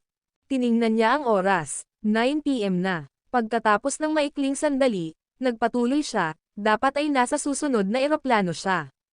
Kung naaayon ang lahat sa plano, babalik siya ng alas 11. Oh, anong nangyari pagkatapos ninyong dalawa pumunta sa western border? Tanong ni Cynthia. Pagkarinig nito, nagkatinginan sina Thea at Maxine. Hanggang ngayon, hindi nila maisip kung paano nakatakas si James sa pagkabihag ng mga Blithies o kung paano niya nagawang maging napakalakas sa napakalaking panahon na kahit ang Patriarch ng Blithies ay walang pagkakataon laban sa kanya. Kung hindi dahil sa nakakatakot na aura ng Grand Patriarch ng Blithies na nagpasindak kay James, namatay si Donovan sa kanyang kamay. Umupo si Maxine at sinabing, "Now, we can only wait for James to return." Tumango si Thea. With a slight smile on her face, Thea said, "Now that James has become so powerful, there's no need for him to be fearful of anyone." Gaano siya naging matatag? Natarante si Cynthia. Wala siyang alam tungkol sa mga pangyayari sa western border. Wearing a bright smile, Thea said, napakalakas niya na kahit ang Patriarch ng mga Blithies ay may pagkakataon laban sa kanya. Saying that, she looked at Maxine and asked, "Maxine, what rank do you think James is currently at?" Pagkaraan ng ilang sandali, sabi ni Maxine, "Narinig ko mula sa aking lolo na si Donovan ay nasa ika-6 na ranggo. Dahil madali niyang natalo siya, dapat ay mas mataas siya doon." "Ano, yung pang-6 na ranggo? Pero paano?" Bulalas ni Cynthia. Ang video na ito ay edited by Urban Storytelling. Kabanata 1025. Bahagyang umiling si Maxine. "I'm not sure also. That's my opinion after watching his fight with Donovan." Siya lang ang may mga sagot. Ngumiti si Thea. "Malalaman natin kapag nakabalik na siya." Nagtipon ang tatlo at pinag-usapan ang mga pangyayaring naganap sa western border. Maya-maya ay bumalik na si Quincy. Bagamat may sariling tirahan si Quincy, naiinip siyang mag-isa. Kaya, karaniwan na siyang pumupunta sa lugar ni Cynthia pagkatapos ng trabaho. Sa bagay, malawak at maluwang ang villa niya. Pagod si Quincy pagkatapos ng isang buong araw na trabaho. "You're back, where's James though?" Lumapit si Quincy sa kanila. Pagkatapos, inihagis ang kanyang handbag sa isang tabi, umupo siya sa sofa. Tumango si Thea. "He's safe now. He should be here soon." Ang galing. Nakahinga ng maluwag si Quincy. Then, she grumbled, "I'll make him treat me to a meal. For his company, I have been working day in and day out. I don't even have time to eat. It's almost midnight at hindi pa ako kumakain. Dinner yet, may makakain ka ba dito, Cynthia?" Utos ko sa kusina para ipaghanda ka ng hapunan. Agad na tumayo si Cynthia at inutusan ang chef na maghanda ng pagkain. Tanong ni Thea, "Kamusta sa kumpanya?" Napabuntong hininga si Quincy. "Ang mga bagay ay maayos, ngunit ang ilang mas maliliit na negosyo ay tila nagdadalawang isip tungkol sa lahat ng bagay." Marahil sila ay nasuhulan o na-blackmail ng Centennial Corporation, na nagsimula ng bumilis. Samantala, dito sa Masaya, walang anumang bago, gamot sa ngayon. Kailangan nating magmadali at bumuo ng bagong gamot para maipakilala ang ating presensya sa mga pamilihan, kung hindi, tuluyan na tayong matabyunan ng Centennial. Siya ay nagsusumikap, ngunit ang pakikipaglaban sa Centennial ay nagdulot ng pinsala sa kanya. Nagsumikap ka, pag-aaliw ni Maxine sa kanya. Magiging mas mabuti ang mga bagay. Maghintay ka doon para sa isa pang 2 buwan. Pagkatapos ng komperensya ng Mount Thunder, magbabago ang lahat. Let's hope I survive until then. Maliligaw na ako. Tumayo si Quincy at umakyat sa taas. Huminga ng malalim si Thea.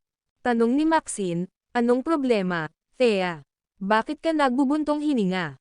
Sabi ni Thea, malaki talaga ang naitulong ni Quincy kay James. Ako naman, wala akong magawa para tumulong. Hindi lang yun, nanggugulo pa ako sa kanya. Napakawalang kwenta ko. Huwag mong sabihin yan. Hinawakan ni Maxine ang kamay ni Thea at sinabing, "You've done a great job." Napatingin si Cynthia sa kanilang dalawa, ayos ni ELF sa K, Sentimo Sigma M naging komplikado ang kanilang relasyon. Minsan, magkaaway sila, pero ngayon, nagkakasundo na sila. Nakaramdam siya ng ganang magsalita. Gayunpaman, pinili niyang manahimik. Pagkatapos mag-shower ay bumaba na si Quincy. Walang pakialam, nilamon niya ang pagkain na ginawa ng chef. Sa sandaling iyon, tumunog ang doorbell. Sa pamamagitan ng surveillance camera, alam nilang si James iyon. Pinindot ni Cynthia ang isang button sa isang controller, at bumukas ang pinto ng villa.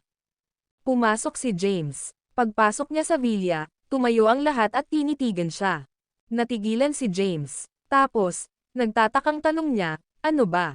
May dumi ba sa mukha ko? Bakit ganyan kayong lahat? Lumapit siya sa kanila at umupo sa sofa habang nagbubulungan.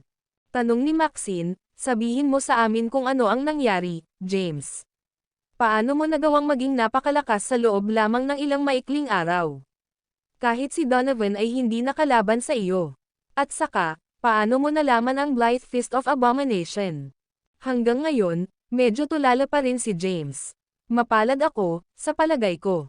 Habang nakakulong ako sa piitan ng mga Blithiz, nadatnan ko ang Grand Patriarch ng Blithiz na nakagapos sa mga tanikala. Siya ay isang peak 7th rank martial artist.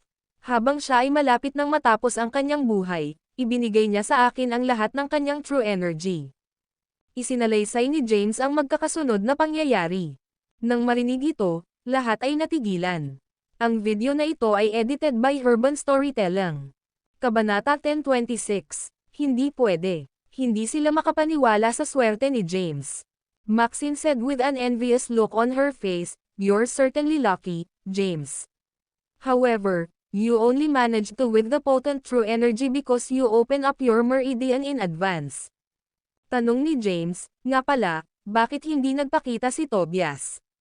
Anong nangyari? Nang marinig ito, tumahimik si Maxine. Naiwan na siya sa kanyang kapalaran. Sa pagitan niya at ng pinakamahusay na interes ng mga Kayden, pinili ni Tobias ang huli. Walang choice si Lolo, napabuntong hininga siya. Bilang patriarch ng pamilya, hindi niya may lalagay ang pamilya sa kapahamakan dahil lang sa isang individual. Kung ako ang nasa posisyon niya, ginawa ko rin ang parehong bagay. Bagaman iniwan siya ni Tobias, pinili niyang tumayo sa tabi nito. Sa orihinal, pumunta siya sa western border na handa ng mamatay. Ayos ni ELF sa K, Sentimo Sigma M ang katotohanang nakaligtas siya ay isa ng himala. So, ano ang susunod mong plano? Tanong ni James. Umiling si Maxine. Wala siyang ideya at hindi niya naisip na bumalik sa sandaling umalis siya sa mansyon ng mga Kayden. Ngayon, nawala siya. Hindi niya alam kung dapat ba siyang bumalik sa bahay. James, kailangan mong gumawa ng isang uri ng formula sa lalong madaling panahon. Pinutol ni Quincy ang kanilang pag-uusap at sinabi. Ang Centennial Corporation ay nagpapakilala ng bagong gamot sa mabilis na bilis. Hindi makahabol ang Masaya. Kasalukuyan kaming nasa mahirap na posisyon. Sige, gagawin ko. Tumango si James. Tumingin si Maxine kay James at tinanong, ano ang susunod mong plano? Wearing a surly expression, James said, I believe it's time for US to go on the offensive. Now, Madeline is in charge of Centennial. She must be implementing the plan to develop Venom. We have to stop her. At saka, it's oras na para makilala natin si Mr. Gabriel. All this while, Mr. Gabriel was the one pulling the strings behind the scenes, gayunpaman, hindi man lang alam ni James kung ano ang itsura niya. Now that his strength is great boosted, he was not afraid, he had to annihilate these pests one by one. Ipapapatay ko si Mr. Gabriel gamit ang Blade of Justice. Nang marinig ito, naramdaman ni Maxine ang panginginig sa kanyang gulugad. Nagmamadali niyang pinaalalahanan si James, huwag kang kumilos ng walang ingat, James. Matagal na sana siyang patayin ng hari kung kaya niya. Ang sitwasyon ay lubhang magulo ngayon at ako ay nag-aalala na ito ay magdagdag lamang ng gasolina sa apoy. Wala akong pakialam. Kailangang mamatay ang mga traidor na ito ni Saul. Kung mas mataas sila sa batas, kukunin ko na lang ang mga bagay sa aking kamay. Naging dominante si James. Sa lahat ng ito, siya ay pinahiya at tinapakan. Ngayong nakakuha na siya ng hindi kapani-paniwalang lakas, hindi siya natakot. Madeline man o Mr. Gabriel, wala siyang pakialam. Papatayin niya silang lahat. Pinaalalahanan siya ni Maxine, hindi na kailangang madaliin ang mga bagay-bagay.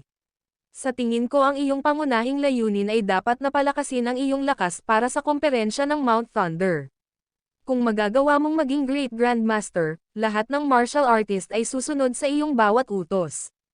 Kung ganoon, madali mong mababago ang power dynamics. Siya nga pala.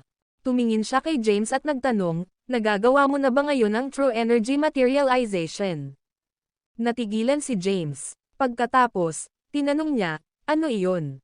Ipinaliwanag ni Maxine, ang true energy materialization ay isang indicator ng pag-abot sa ika-6 na ranggo.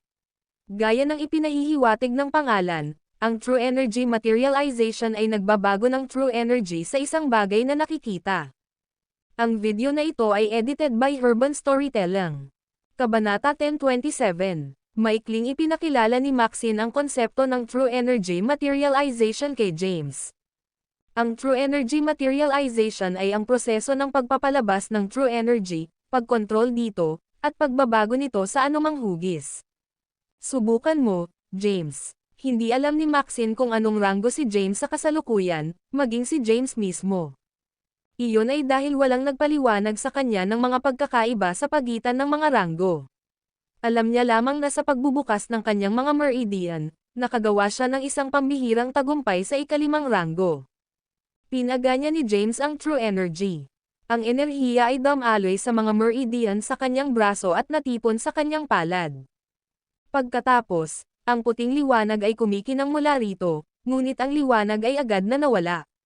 What the hell? Naguguluhan si James. Paliwanag ni Maxine, James, dapat nasa peak 5th rank ka ngayon. Isang hakbang na lang para maabot mo ang ika-6 na ranggo. Gayunpaman, sa paghusga sa lakas ng iyong tunay na enerhiya, naniniwala ako na ito ay sandali lamang.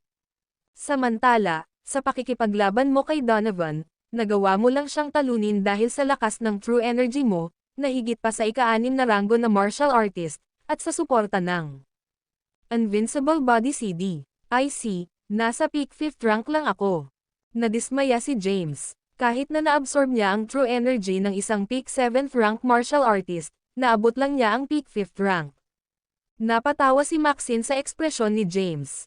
Makontento ka sa kung ano ang mayroon ka, James. Sa buong kasaysayan, ikaw lang siguro ang nakaabot ng ganoong ranggo sa iyong edad. At saka, hindi mo pa naaabsorb ng lubusan ang true energy. May nakikita akong nalalabi sa iyong mga paa. Again, gaya nga ng sabi ko, konting oras na lang bago mo marating ang 6th rank, 2 months lang ang kailangan mo.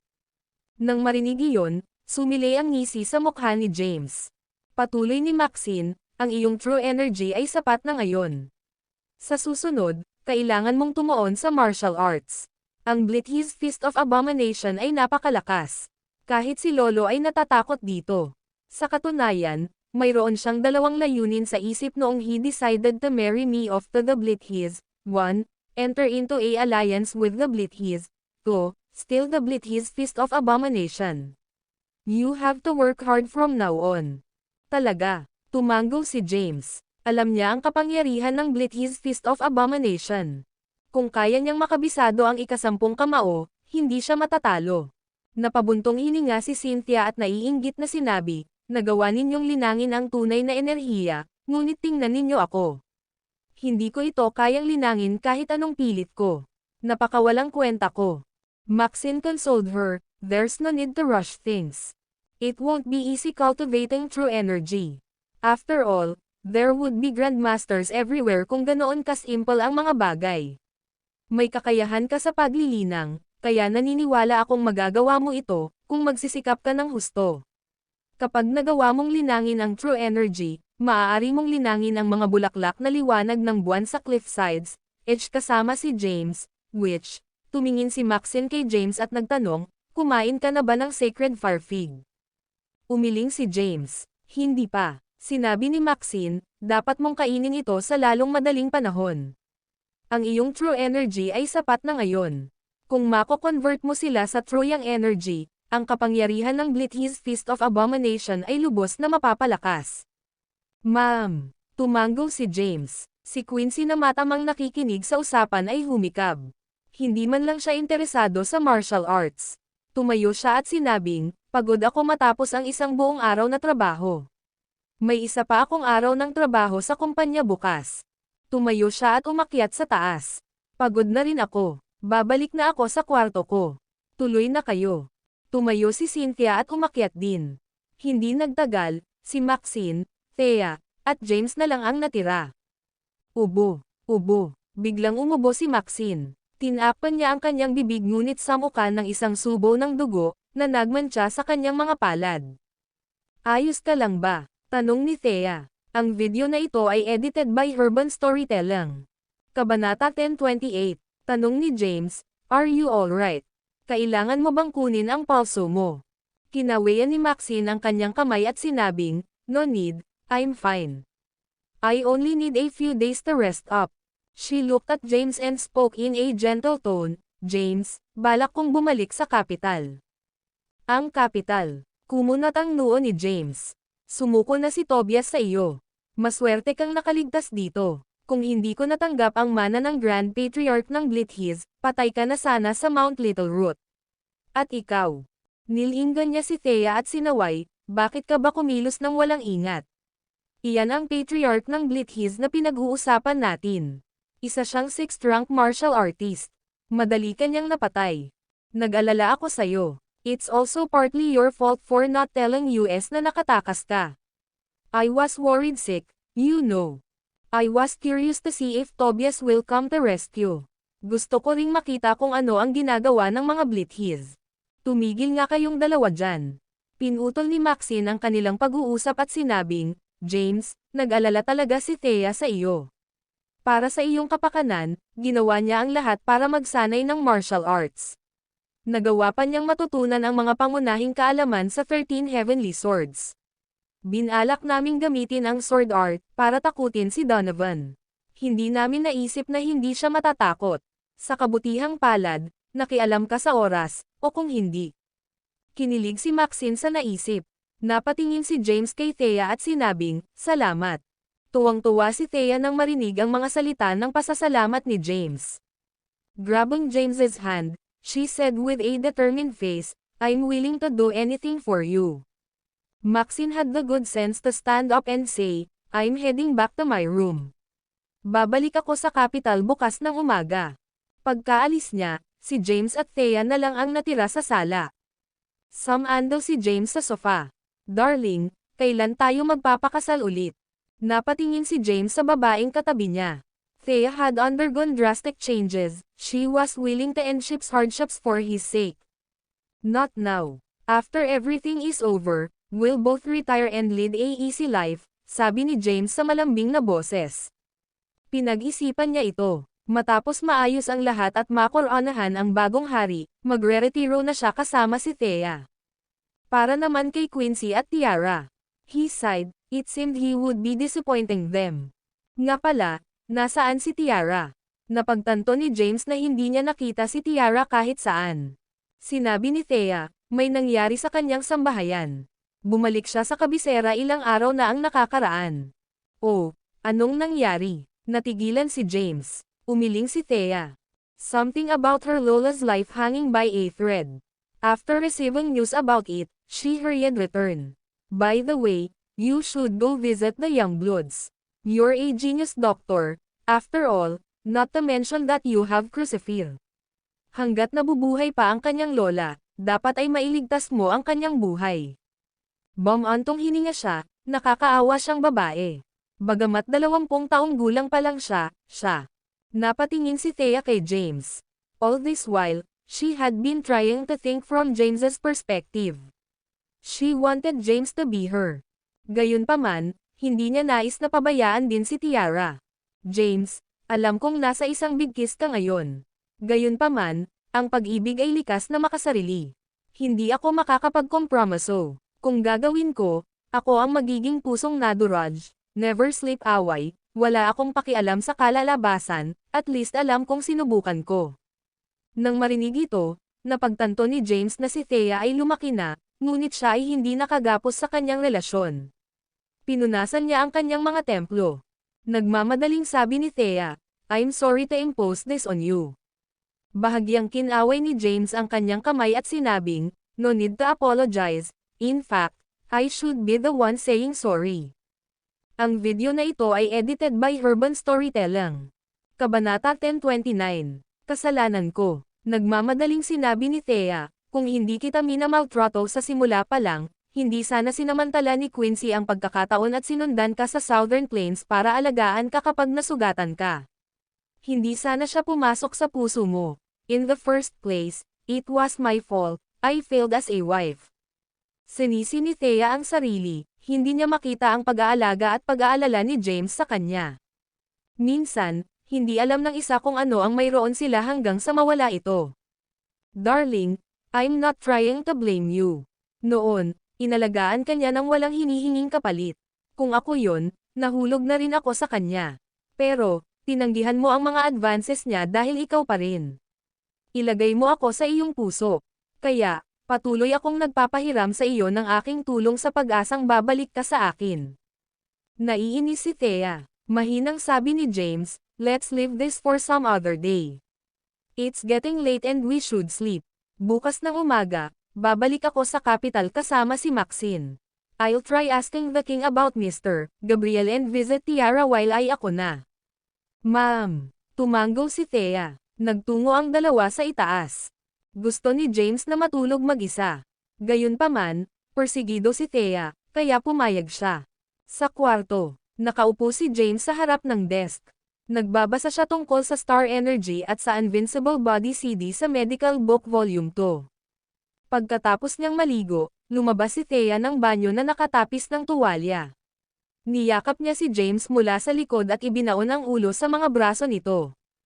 Pagkatapos, inabot nito ang kwelyo ng shirt nito at hinaplos ang dibdib nito.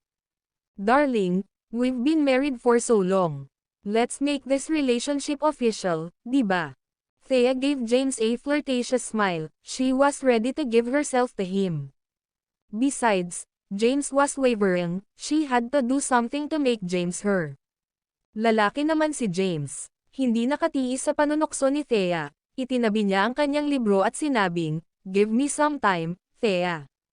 Hindi. Nakatulize ni Thea ang true energy at niyakap ng mahigpit si James. Pagkatapos, binuhat siya nito at inihagis sa kama. Sa sandaling iyon, bumagsak sa lupa ang tuwalya na nakatikip sa kanyang katawan, na tumambad sa kanyang maputi at maselang balat at ang kanyang hiyubog na figure. James had let his guard down. He leaped and landed on the floor steadily. Thea. Bago pa siya makapagsalita, sinunggaban siya ni Thea at inihagis sa kama.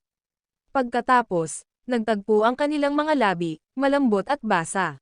Sa pagdiin ng katawan ni Thea sa kanya, nawalan ng kontrol si James. Sa sandaling iyon, ang tanging naiisip niya ay ang magandang katawan ni Thea. Niyakap niya si Thea at gumanti ng halik. Ang kaguluhan ang gumising kay Quincy na katabi. Nang marinig ang kaguluhan, bumangon si Quincy at kumunot ang kanyang mga kilay. What the hell? Hindi man lang ako makatulog. Hinailan niya ang kumot at sinubukang takpan ang kanyang tenga. Bagamat hindi na maririnig ang mga tunog, hindi niya maalis sa kanyang isipan si James. Pagkatapos, tumulo ang mga luha sa kanyang pisngi. Alam niyang natalo siya kay Thea. Ang tanga mo, Quincy. Napahikbi siya. All this while, inilaan niya ang sarili niya kay James. Gayunpaman, sa huli, bumalik siya sa yakap ni Thea. Walang kabuluhan ang kanyang pagsusumikap. Ang video na ito ay edited by Urban Storytelling. Kabanata 10:30. Napaluha si Quincy. Gayunpaman, dahil ayaw niyang marinig ng iba, ibinaon niya ang sarili sa ilalim ng kumot. Sa balcony ng isa pang kwarto, nakasuot ng manipis na set ng pajama, nakatitig si Maxine sa madilim na kalangitan, nangangarap ng gising. Bagamat may ibang kwarto sa pagitan nila ni James, rinig na rinig niya ang kaguluhan sa silid nito. Pagkatapos ng lahat, ang isang martial artist na tulad niya ay nagtataglay ng mahusay na mga kasanayan sa pandinig. Ang kanyang ekspresyon ay kalmado. Sa katunayan, may bahagyang pahiwatig ng kaginhawaan. Nag-iisip, tumayo siya sa balcony at nakatitig sa langit. Lumipas ang gabi ng tahimik. Ito ay isang masayang gabi para sa marami. Si James naman ay mahimbing na nakatulog. Sa oras na nagising siya, umaga na. Tulog pa rin si Thea. Pagtingin sa babaeng nakahiga sa tabi niya, sumilay ang ngiti sa mukha ni James. Kahit maingat niyang sinubukang bumangon, ginaising pa rin niya si Thea. Gising ka na, darling. Binuksan ni Thea ang kanyang mga mata. Ma'am, sabi ni James habang nagbibihis, I have to return to the capital as soon as possible and ask the king about Mr. Gabriel's background. Otherwise, I'll still be in a precarious position. Hinayla ni Thea ang kumot at tinakpan ang hubad na katawan. Itinuro ang kanyang undergarment sa sahig, namula siya. Pisunduin mo ako. Malakas na enerhiya ang natipon sa palad ni James at isang bug zone ng hangin ang umikot sa mga kasuotan sa hangin. Pagkatapos, lumipad ito papunta kay Thea. Kinuha ni Thea ang mga pangilalim na damit at isinuot iyon. Bumaba ang dalawa, tapos na si Quincy sa pagbibihis.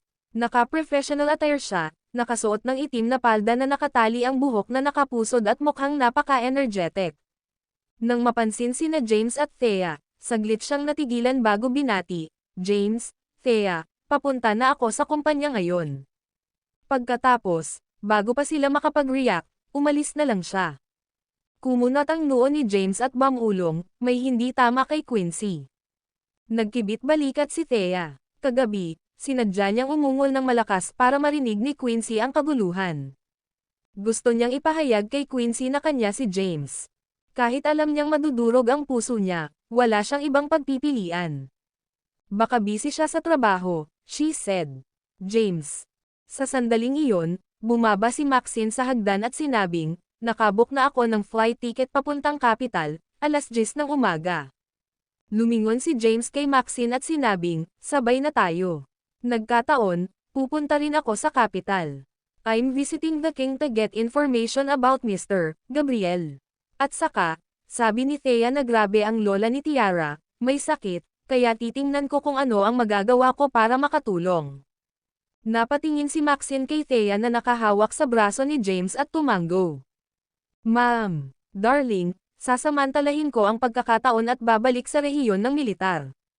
Ang espesyal na pagsasanay ay talagang kapaki-pakinabang. Oo naman, tumango si James. Pagkatapos batiin si Cynthia, umalis na siya kasama si Maxine papuntang airport. On the way to the airport, binili ni James ang flight ticket ni Maxine. Sa departure lounge, Maxine said with a coy smile, congratulations, James. Ha? Para saan? Natigilan si James. For your relationship with Thea, of course. Ngumiti si Maxine. Thea's a pretty nice girl, not to mention that she's simply drop-dead gorgeous. She's worthy of the Dragon King. Nang marinig ito, namula si James. Ahem, sakay na tayo. Tumayo si Maxine at tinungo ang pila. Sumunod naman si James sa likod. Pagkatapos, sumakay sila ng eroplano papuntang capital.